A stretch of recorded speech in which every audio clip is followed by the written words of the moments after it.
Okay, y'all, I'm back with part 3. So, had to take a short little intermission. So, okay.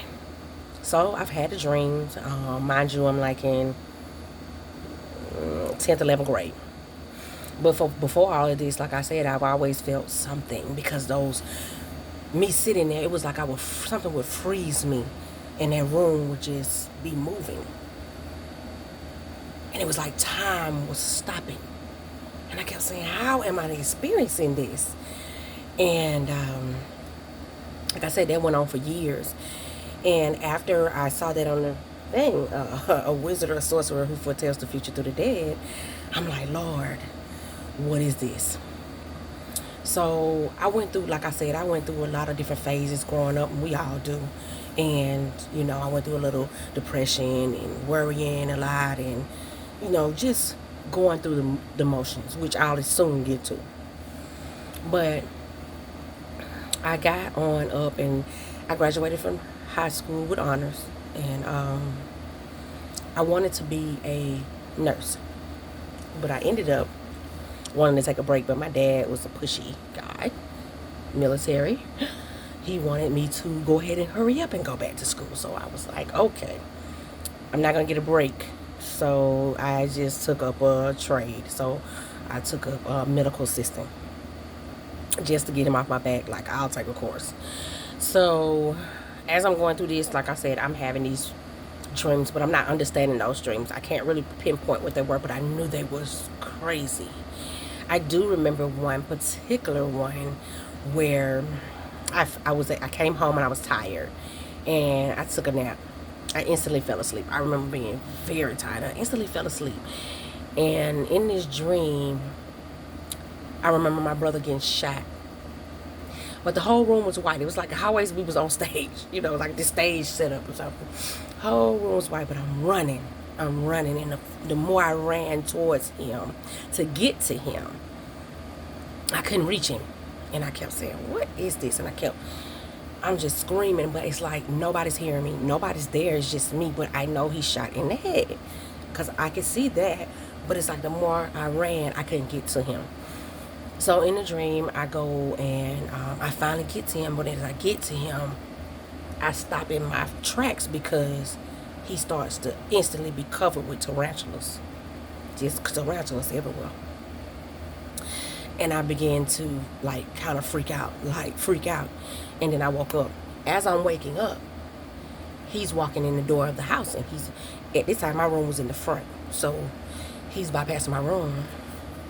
And, big brothers, they always got to say something. So he's joking around and waking up out of my sleep. And I said, whatever you're about to do, don't do it. And he looked at me weird because I'm at this point, I don't even know why I said it, but I know I said it. And he said, why would you say that? And I said, I don't know. Just whatever you're about to do, don't do it. And he later on, some years, told me that he never knew why I told him that, or how I even knew what he was up to. But my brother was up to some mischief. He had planned to go hit this man over the head. He ended up doing it, hitting this man over the head. And my dad had to get a lawyer or whatever. But I don't want to get into the situation too deep. But as far as I know, the person that he did that to was he was known, so people could have hurt my brother, but that didn't end up happening. So he would tell me, he was like, man, I don't even know how you knew that. He was like, I don't know what. And I never told him. And years later we discussed some things, and he now knows that that I see stuff every now and again. I used to be ashamed of it, y'all. Afraid of it. I didn't know who to talk to about it, but God. Yes, I could have talked to family. Yes, I could have talked to friends, but you got to understand, the world is not always set up for things like that. It's known as you being weird, or you're not this and you're not that. People just don't understand that sometimes it happens. And As time went on, I grew to, I guess, get used to it. But then came the people. Yeah, the people came. You remember that definition I read you? The wizard or sorcerer who foretells the future through the dead? Yeah, the dead started coming. Okay? So mind you, I'm going to go back to where I said I was in medical assistant school and I went. And at this time, like I said, I was still doing the church thing or whatever. And all of a sudden, my when I graduated, my mom's mom died. And before that, she told me that night before she died, the night of my graduation, she talked to me on the phone and she said, I love you and I'm proud of you, and remember to always stick close, because that's what I taught y'all. You always, y'all family, you stick together no matter what. She said, I'm going to always be with you. She said, but she said, don't be afraid of what you know. How did she put it? She said, don't be afraid of what you know or what you see. Be afraid of what you don't. And then she said, but make sure you always trust God and your heart. She said, and I love you. And you know, she went on with the other things, and then we got home, and later on my grandmother died. My grandmother passed away early that morning, about 3 or 4 o'clock in the morning. And that stuck with me, because I'm like, what? So mind you, I've hit 20, I hit 19 and I left home. I moved to another part of Georgia. I left home and I had my own apartment at 19. Had a 2-bedroom upstairs, downstairs apartment. I'm working for Keebler, I'm doing it, I have my medical assistant degree, but I didn't really want to do nothing with it at the time because my daddy didn't let me party first. And at that point, after I had did that, course, I was like, yeah, well, I'll take a break. So long story short, I moved, got a good job, and I'm in another part of Georgia. Now, mind you, my mom's from where I moved to, so I'm near family, but I'm still alone because I'm in that apartment by myself. So when I first moved in, everything was good, and I don't know about anybody else, but, for the skin color people, the skin people, I'm saying that, the brown, paper sack people. When we move somewhere, we have a housewarming and we pray over the house, right? So mind you, being young and didn't do that at all. Did not do it.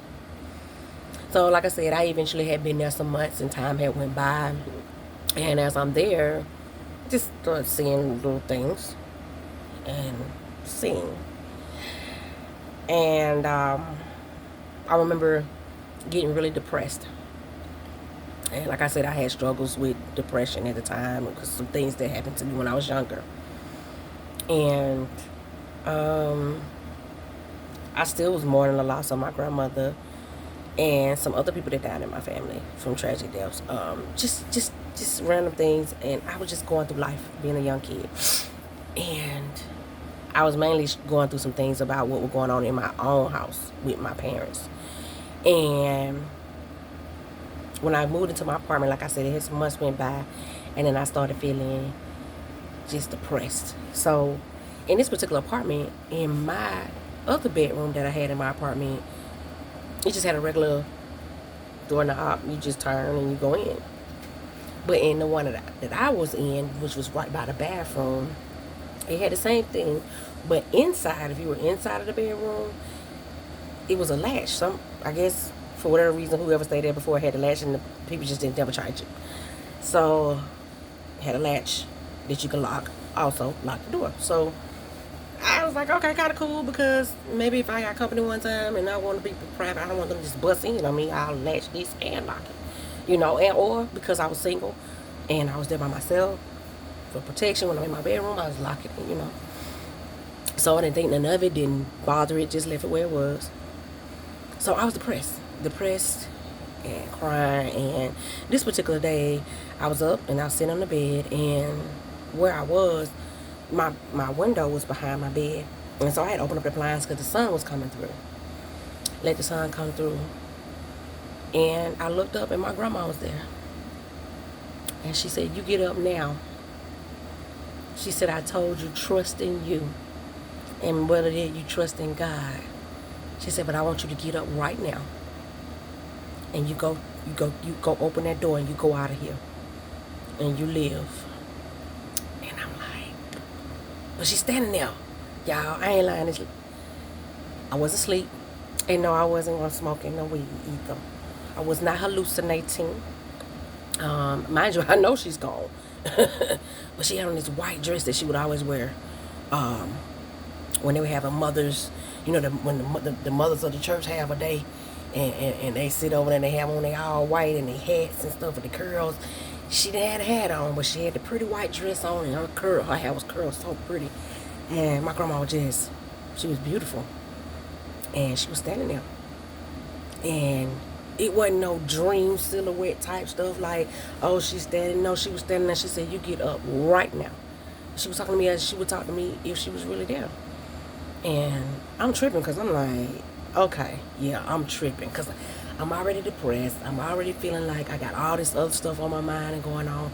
And mind you, I'm thinking I'm Delulu because I already be seeing this stuff and having these dreams. And then my dream with the necromancy. So all of this is going on in my head.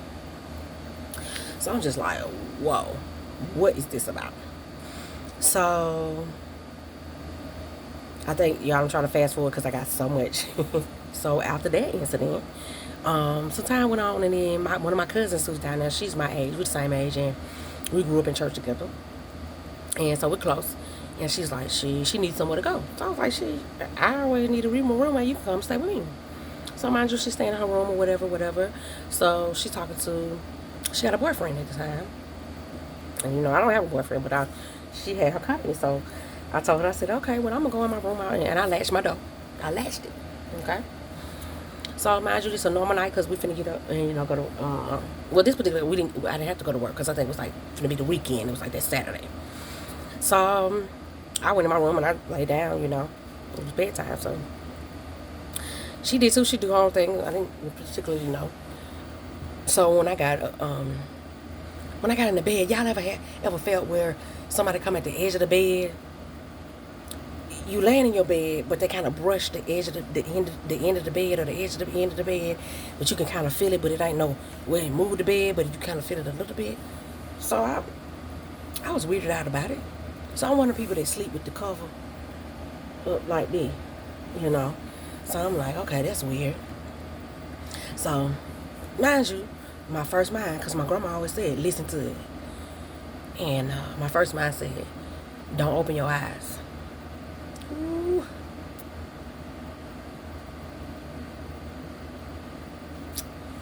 Wait a minute, y'all. Whew. It's like every time I get chill bumps, I don't know if y'all can see it, I get chill bumps because I know this actually happened. Okay, so, my mind was like, don't open your eyes. So I sat there and I didn't open my eyes. And it's like instantly I went to sleep. That's all I can remember. I know I went to sleep instantly. But before I went to sleep, if you close your eyes and somebody do their hand like that, you can feel the sensation of someone in your face. It's like being blind, but you know somebody's there because you can feel, they're not touching you, but you know that I felt that. And it's like whatever it was leaned over and got in my face like this. And it's like God made me go to sleep. Just like that. As I went to sleep, I woke up. This is how it seemed. Like I woke up, I went to sleep and woke up just like that. Mind you, it's the morning. Now, mind you, I told you I locked the door and I latched it from the inside. I did not get up to go pee. I do not sleepwalk. As I'm doing this, as I get up out of the bed, it's not dawning on me what I saw that night before. It's completely out of my mind. And I get up. And I look at the door and I'm like, how in the hell did the latch get out the door? Now, mind you, y'all, I told you I kept things to myself because I already felt like people did not believe me. or wouldn't believe me, or they would say I'm crazy, or I'm just tripping, or I need to stop smoking. Or they would come up with anything to make me feel like I'm stupid. But I know what I know. So now I'm weirded out because the door is open, like somebody got up, came up out of their room and unlatched my door. Mind you, a wizard or sorcerer who foretells the future through the dead. Necromancer. The dead. So I'm like, is this dead person in here? Okay. So as I come out, I hear my cousin, she's up and her door's open. I was like, what's up? We doing, the chat. And she said, nah, she was like, you let Josh in? And I said, mind you, I ain't told her what I want to tell her or ask her because I want her to really tell me. So I was like, no. I was like, what are you talking about? She was like, girl, quit playing me because I'm always the jokester. So they like me. She was like, hey, quit playing. You play too much. I was like, girl, I ain't letting no Josh up in here. I was like, what are you talking about? Which I did not. And so we went back and forth. She laughed. She said, I'm finna call Josh. She was like, because you play too much. And I said, well, what made you think that I let him in? I'm dead ass. I was like, I'm serious this time. I did not let him in. And she was like, because he was sitting at the end of my bed and he took off his shirt. She was like, and I was like, man, why April let him in? Because I ain't feel like dealing with him tonight. I said, well, if I let him in, where he at? She was like, I don't know. I thought he left. He just up and left. So I was like, come on now. So she didn't believe me, long story short. So she calls. He was like, girl, I ain't been over there. So she hung up. She was like, April, I know doggone well. So at that moment, I went on here and spilled my goods. I was like, this is what I saw. This is more like what I felt. And she was like, what? She was like, man, I know what I saw. And if I was to call her right now, I'm telling y'all, like, this really did happen. So it freaked us out. So mind you, we live on the east side. So in the country, it don't take that long to get to the north side where her grandparents are. Mind you, her grandparents are my mom's first cousin. So they were old enough to be like my aunt and uncle. So I kind of called them my aunt and uncle, even though they were my cousins. And so we're going over there. So at their house, they had this, okay, you go up the driveway and you come in you park in the back. But when you come through the back door part, they didn't have a doorway right there. They had a doorway, but they didn't have a door up to there. You walk through there and it was like she had her washing machine and dryer out there, and it was like a laundry area. But then when you walk through that part, you can open up the door and go into the house. So we went over there, but mind you, it's like dark time again. Mind you, just like I saw in that dream at my grandma's house. The porch light was on, but it was pitch black behind us. So it's my older cousin, the cousin that lives with me, then it's me. So we were like in a little line going through the door. So they stepping into the house, and I feel somebody behind me, y'all. So my thing is, okay, one of my other cousins. This, her brother, one, both of them had brothers. I thought it was them two. So I was like, that's Jazz and Tony, and she was like, that's what I'm thinking. And then I turned around. I remember turning around, and y'all, I saw that man. He was standing. It was a figure of a man, and it was black. The figure was black, like not a black man, but it was dark, like black. And she said, who is that? I pushed her. I pushed her in there like, we don't need to know who that is. She was like, so it was her aunt, but it was my cousin. She said, y'all be smoking too much. I said, I ain't even high. I said, see, this is why I don't say that. I said, Tisha, did you just see him? She was like, yeah, it was somebody out there. She said, both of y'all crazy. So we started to tell my mom's cousin, which is my cousin, like I said.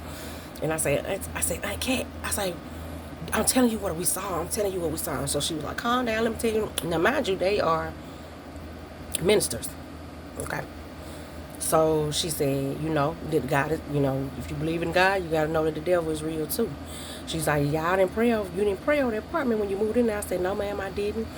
And so she went over, they came over, and They anointed the house and said, Lord, bless this house. Cover it in the name of Jesus, whatever is in here, let it, release itself and go on, with, the prayer. Okay.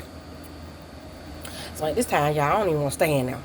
So my cousin goes to the rent office. She said, I'm finna go ask them what happened before you moved in here. Like, because these apartments were supposed to be like renovated. They had already been there, but they were renovated. So when I moved there, y'all don't look at my hair, but anyway, when I moved there, they were new. Brand spanking new. So the lady said, now mind you, y'all, I lived at East, what was it? 112. What was my East 13th Street? Friday 13th, 1 Tweezy.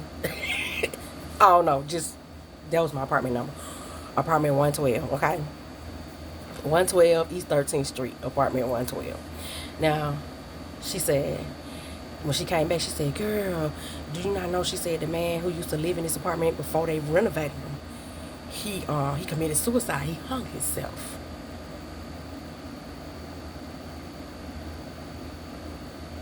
Now, if y'all want to check me. Baby, I don't care what you do. I'm not disclosing where I lived at and all that stuff because, that's my personal business and my family's involved and all that. But I'm telling you the truth, like, that shit was crazy. And I don't really know what to say after that. It's like, that's how I knew. This is all the scenarios of how I knew I was different. So, to this day, I still have those dreams.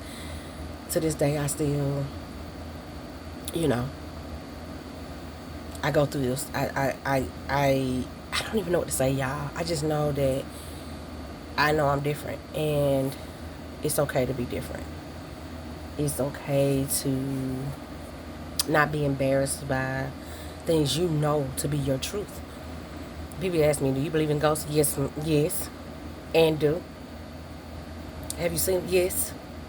They was in my old house. I was hot summer, no wind blowing. Front door open, I'm sitting in the living room. I'm there by myself. I'm about 15, 16. And my parents are going to work, and my brother, being a big brother, he was gone. And I was sitting there, and I had the front door open, but we had those burglar bar doors, like screen doors. And so I could have the door open, but I had that locked. So nobody could get me. But there was no gust of wind. Mind you, there was a door that goes into the dining room, nothing but glass panes in it. And as I'm sitting on the couch looking at TV, that door just swung open. There's no way when you have to turn it for it to actually do that. You know what I'm saying? And freaked me out because right after that, I'm already like, when you're in that situation, you definitely freeze. And at that moment, I froze. I don't know how long, y'all. It seemed now like it was quick. But as soon as I did, I had to pace myself. Because at this time, like I said, I had already been having dreams. I had premonitions of things. I felt things. So I was getting used to it in a way. Not so much, but I was. I knew. I guess it wasn't unfamiliar to me, I guess. So the door flung open. And as I'm sitting on that couch sunk in. The couch sunk in like somebody sat in front of me. When I tell you, I couldn't get the hell up out of that house fast enough. I got out of there. I went, pew. I shot out of there. And I didn't come back. I went to my best friend's house. She had to live like 3 houses up. I did not come back until my mom and them came back. I was like, I ain't going back in there. I ain't lying. I just feel like now I don't really give a damn what nobody think. I'm comfortable with the fact that I know what I saw. And yeah, people gonna always say, oh, you didn't do that, it ain't possible, she lying, that's some stuff she got off the TV. For what? What would be my point? This is my therapy. This is not for clout. This is not to get a check. It's what really happened to me. And it wasn't until I got older, like I said, and up and out of high school, 2 of the friends that I still had with me, I told them, and they believed me. She's like, man, I believe you because some things happened in my family. And I was like, man, that shit's so crazy because I never thought I would be the one to see it. And she said, are you afraid of what you could see if you actually delve into it? I said, yes. I don't want to. And it comes to me even when I don't want to anyway. So, that part. But y'all stay tuned for some more stories because I always feel like somebody's watching me. Somebody's playing tricks on me. Oh. Y'all stay tuned because it's some more to that too. Bye-bye.